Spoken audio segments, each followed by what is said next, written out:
Hey, what's going on, everybody? Welcome to Ram Talk with Rob Johnson. I'm glad that you guys are here with me. Usually, it's been in the past Friday nights. We're going to try to get that changed to Mondays with Ram Talk. Couple of games into the season, 11 for the women, 11 for the men. Um, Ram Talk has been a staple of the Legacy Maker Sports Network for about 4 years now. So we're back here to talk VCU basketball. Not going to talk too long today. This is going to be more of a, I guess, coming back of the minds when it comes to VCU basketball. If anybody wants to chime in, anybody wants to say anything, definitely you can chime in. The Rams have two games this week, one from the guys, one from the girls. The girls play on the 20th. That is on a Wednesday. They play Maryland Eastern Shore. I'll definitely be at that game. I was at the game last week when VCU played Delaware.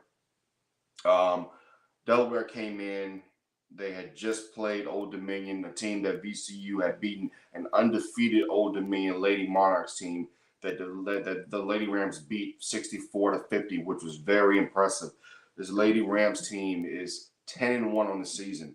You go through their schedule, you look at who they've beaten, and it really doesn't matter who they've beaten in my sense, because when you look at everything that's going on in their season so far, to only have a loss to James Madison, who James Madison at the current time is 8-3, a very talented James Madison Lady Dukes team. They lost that game 78 to 65. When I look at this women's team, you look at Sarah Tibiasu, you look at what she's done, you look at what she does from a point guard standpoint. She's so impressive.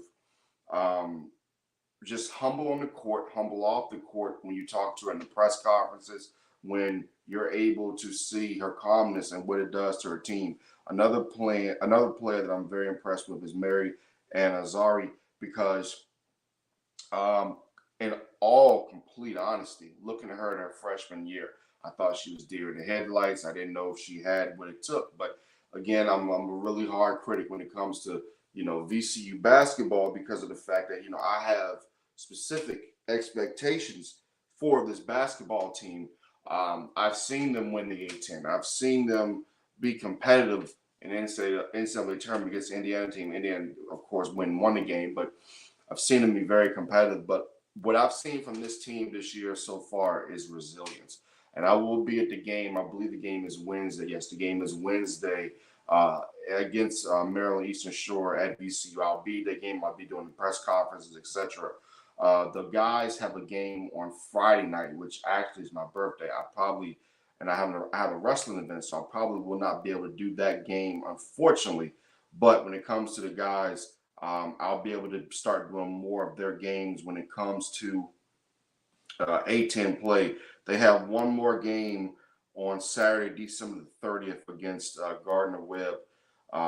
We'll see how that goes in January 3rd, depending on how the schedule looks. We'll see how that game goes. But hopefully, I'll be doing most of the VCU guys' games when it comes to the A10. Their schedule has just been a little bit funky compared to my schedule with the local newspaper. So we'll see how that goes, and we'll see if we'll be able to get to more of the guys' games. But back to the girls and back to what they've been doing. The ladies have, like I said, been very impressive. I'm very fascinated by what this team can do. They should be 11-1 going into, if we actually do look at their schedule here, after Eastern Shore, which is on this upcoming Wednesday, which is December the 20th. We look at their schedule. They have Eastern Shore, and then their first game in A10 is on that Saturday, December the 30th, and that's against Massachusetts. Massachusetts is not the same team they were in the past. They're 2-9. They're 13th in the A10. The A10 so far, very competitive conference. You got a lot of decent teams there. Um, Not saying that the competition is overly great, but just saying that there are a lot of really good teams in the conference. Um, VCU right now being the best in my opinion. Right now they're slated to be third in the conference. You have another good team in Richmond. Richmond is very good. They're 9-2. Those teams are going to clash very, very soon In fact, I think their first meeting is at Richmond on January the 3rd, and that's a 6 p.m. start. So that's going to be a battle of the wills right there, because you have both teams who are very good. You have both teams who, in my opinion, could be those two teams that you see in the A10 women's final. And here's the crazy part. Here's the crazy part about that, right? When it was me, Darrell, and Lamont Thomas, we were at the Henrico Sports Arena, Sports Authority over Henrico to do the game with um, Delaware and VCU. And Delaware's a decent basketball team. Don't let that record fool you, folks. That is a very, very, very talented team that could easily win the CAA. But let me make this point. I think that I'm not going to say it's critical, but I think it's imperative that we get a Richmond versus VCU final. I think it's imperative because it shows what Virginia sports is all about. It shows what this Richmond sports is all about. These are two very good basketball teams, especially VCU. And the thing about VCU is, from the surface, you look at Sarah, you look at Marianne, and you think to yourself, these two players are the glue that holds this team together. And that's very true. Very true. But what I'll also say is that you have a bunch of surrounding players as well. And I'm not even going to say players that are surrounding. I'm players around, like Mikkel Parham, who does a whole a lot of rebounding, does a great job. In fact, she had 8 points, 9 rebounds, and 2 assists in their win against undefeated Old Dominion. This is a basketball team. At one time, a lot of times with VCU, you'll have a situation where you'll have one player who's the central player, who is the only reason why the team is having any success whatsoever. And what I can truly say is that I can look at this team from top to bottom, and I can say that VCU is doing a great job in spraying the ball around, assisting the ball, making sure that everyone's getting involved, and making sure that they are playing as a cohesive unit. I think what impressed me the most against when we did the game, Darrell and Lamar were on the call while I was doing photography. I did some calling of the game. Darrell had to go meet some media obligations really quick, some important legacy media obligations. I think what I was most impressed by is that they were down by 10. I believe it was 24-14. And the team kept fighting. The team kept making strides. The team kept doing certain things to make sure that they were staying in the ball game. And I think that's something that was very impressive to me, watching them and seeing what they were all about. They're a very good basketball team. They have the capability. They have the capability to go on and win this A10 championship.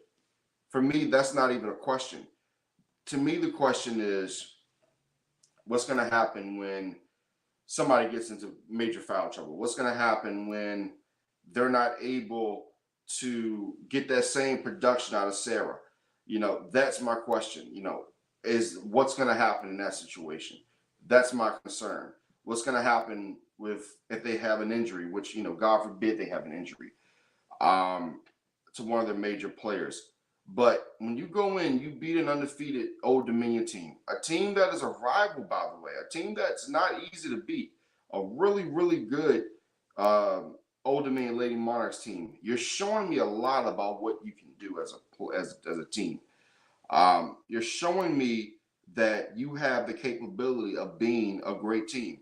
Now, and when I say again about breaking down about everyone scoring, a lot of times in the past, you'll have you'll have 2 players who were in double figures, and then you'll have everybody else who's like single digits and, not really producing. Well, here are the stats for the VCU Lady Rams that I think are very important.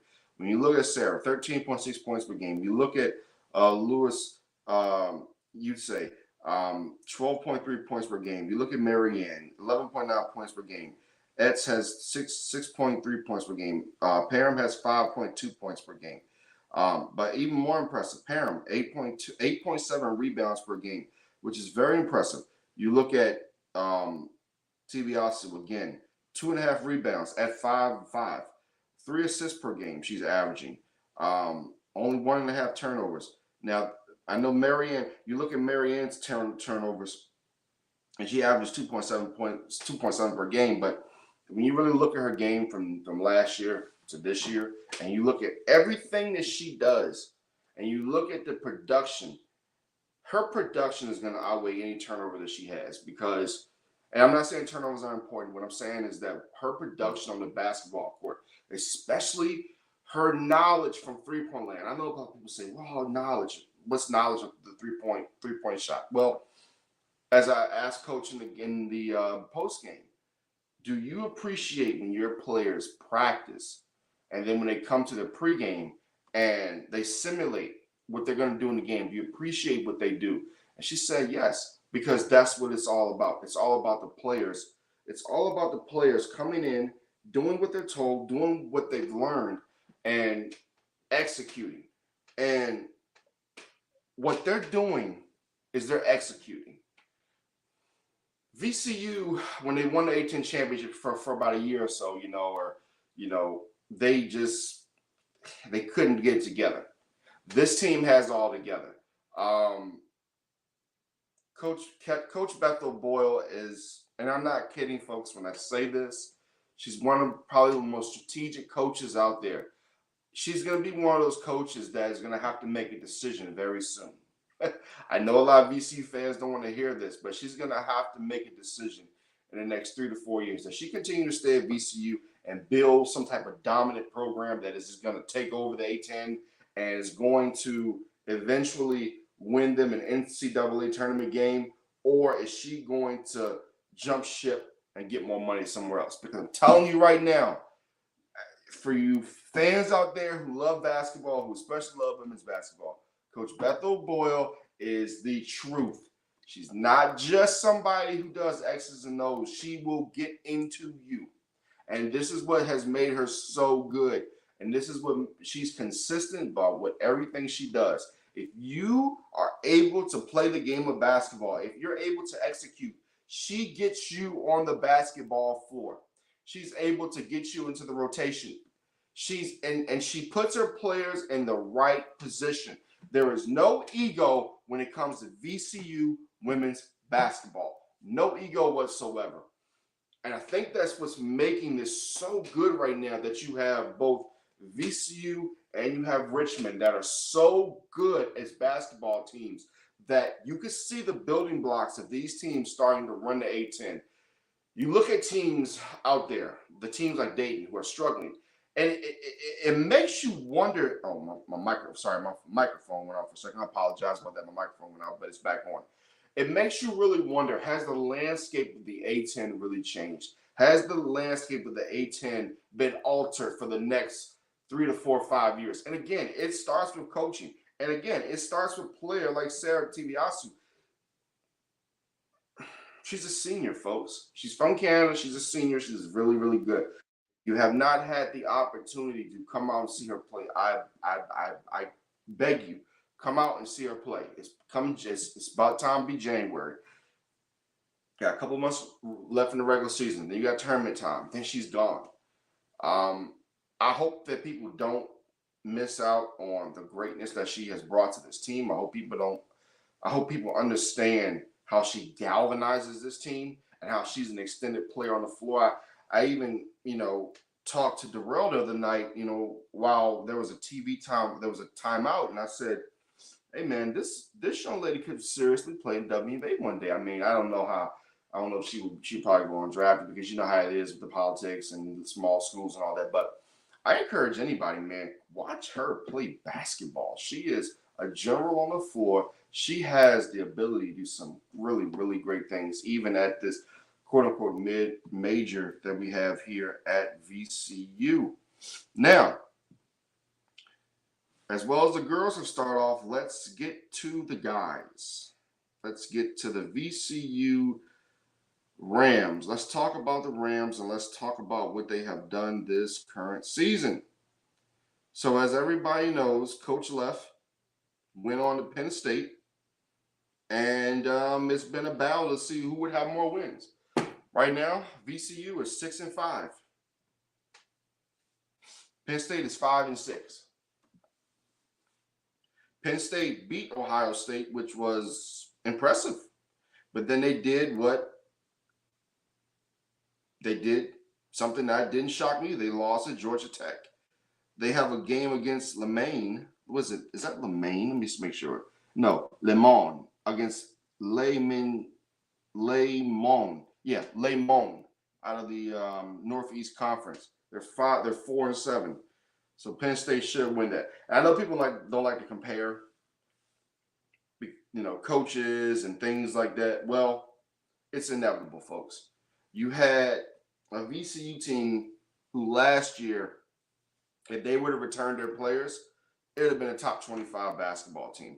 And to me, there's just no question about that, right? There's no question about that whatsoever. Now, many people may not like this, and I kind of don't care. I think there's a struggle at VCU right now because I think there are a lot of folks who want Mr. Max Schlugger. I call him Max Schlugger. I say it just like that, Max Schlugger, to be the man. Well, folks, he's not the man at VCU. And I see too many times where he turns the ball over. Am I saying he's a horrible player? No, I'm not. Again, this is Ram talk. This is not for the weak at heart. This is real talk because it's Ram Talk with Robb Johnson, one of the best shows out there that's been on the Legacy Maker Sports Network for about 4 years now. Now, even though Zeb Jackson leads the team, with 2.6 turnovers per game, let's be honest about this. Anybody who knows basketball knows that when Zeb Jackson has the ball in his hands, he's bringing the ball to the floor, he's being a general, he's doing everything for this team. This is a better basketball team. Zeb Jackson will be the reason that VCU wins the A-10. He'll be the reason they lose the A-10. Because if they don't trust him with the ball, if they put everything on Max Slugger, they're going to lose the A-10. Straight up. Because Zeb Jackson is the man on this team. He leads the team 16.2 points per game. I'm sorry. Slugger leads with 16.5 points per game. And then Jackson, 16.2 points per game.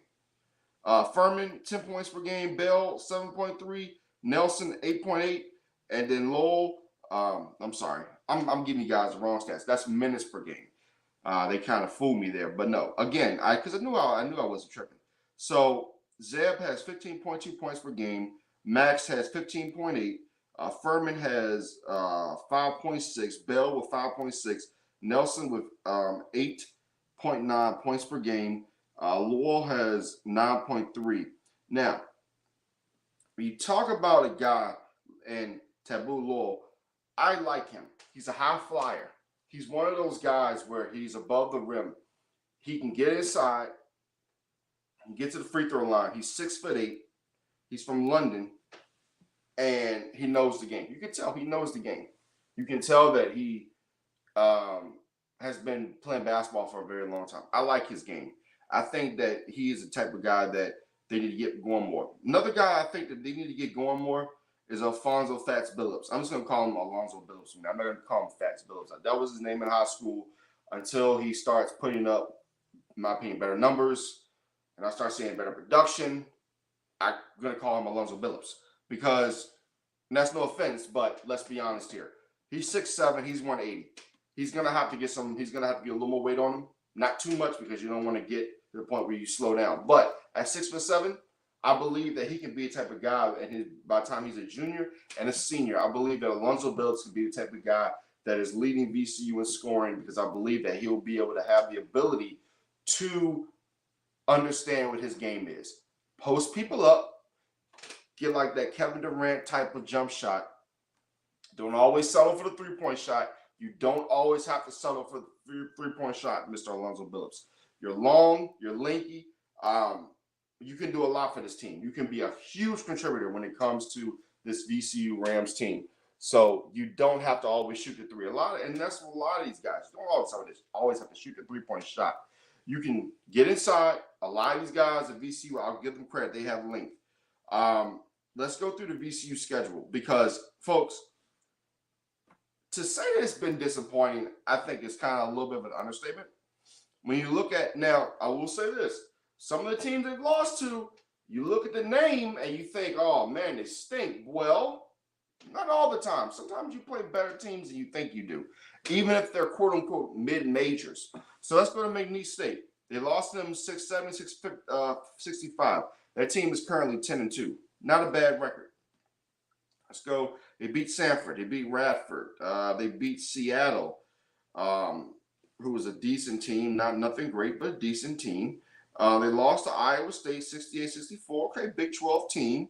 You know, they're currently 9-2, so that's not a bad loss. You know, you only lose by 4 points. You lose to a Boise State team who's usually competitive every year, 8-3 out of the Mountain West. Again, not horrible. You go down to Penn State. Of course, we said we beat them. Now, here's the kicker. You lose to Norfolk State, a Norfolk State who is now 7-5, a team that started out very hot, but now 7-5. Bad loss. That could be a loss that if you get to the A-10 tournament and you go on some type of winning streak and Norfolk State doesn't get to the NCAA tournament, that can knock you out the NCAA tournament with not a lot of great teams out there. Memphis is 9-2. Memphis has played a tough schedule. You took them to overtime when you should have beat them in regulation, but hey, it is what it is. Alcorn State, you beat them. Then you beat Temple, 87-78. Temple is historically a good basketball school, so no matter what the record is, you still beat them. Now, VCU again, they are 8-5. They have Maryland Eastern Shore, 2-6, and they have Gardner-Webb, who's 5-7. Ladies and gentlemen, I'll put it to you quite simply. By the time VCU meets St. Bonaventure on January the 3rd, 2024, their first A-10 action of the season, there is no reason this team should not be 8-5. If they lose one of these next two games, they need to be put through the ringer. They need to be ridiculed like nobody's ever ridiculed them before. And I read those teams' records. But I'm going to say this, and I'm going to be done after this and we'll be back with you next Monday.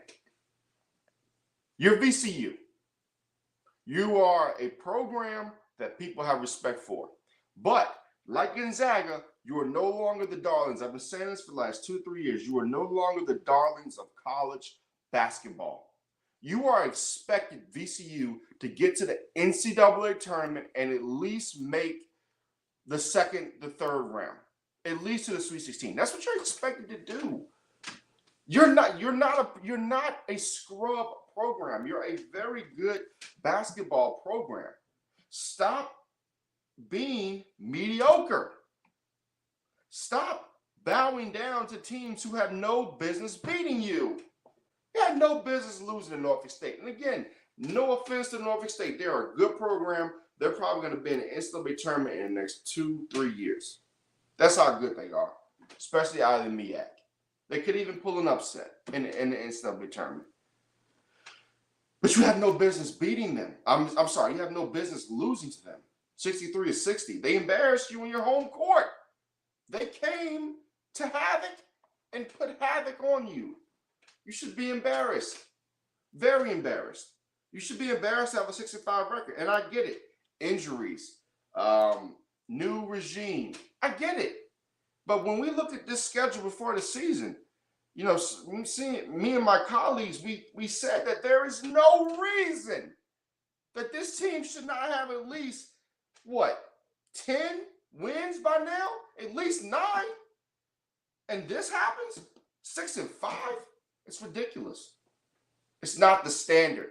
There is a standard at VCU that needs to be followed. And I feel that this team needs to come out and make a few statements.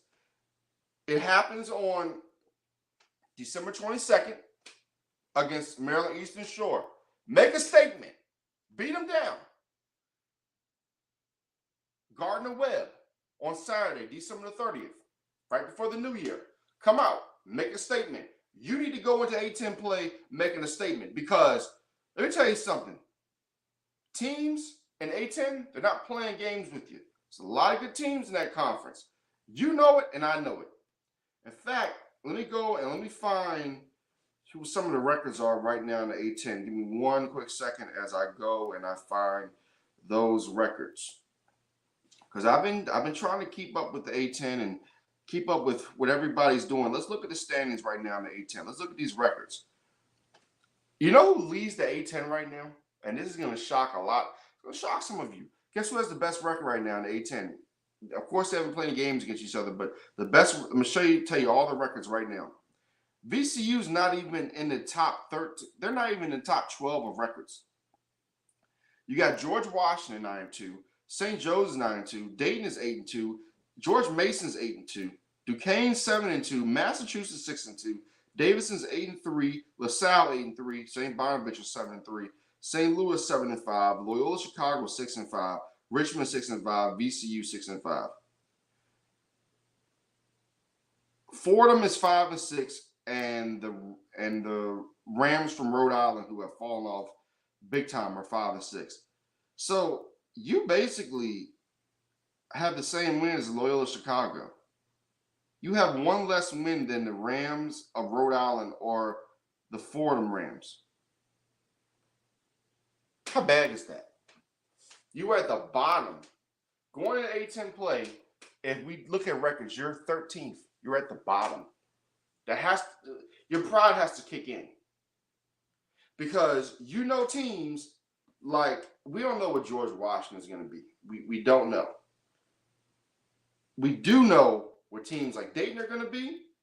We know what Mason can probably be. And we know what some of these other teams like Davidson can be. So, question is, are you going to take the challenge, Rams? Are you going to step in the A10 play? Are you going to make a difference? Are you going to make a statement? Are you going to take these last two games and send a message against Maryland Eastern Shore and Gardner-Webb? Are you, VCU, going to make a statement? It's on you. We'll see you next Monday for Ram Talk Season 4.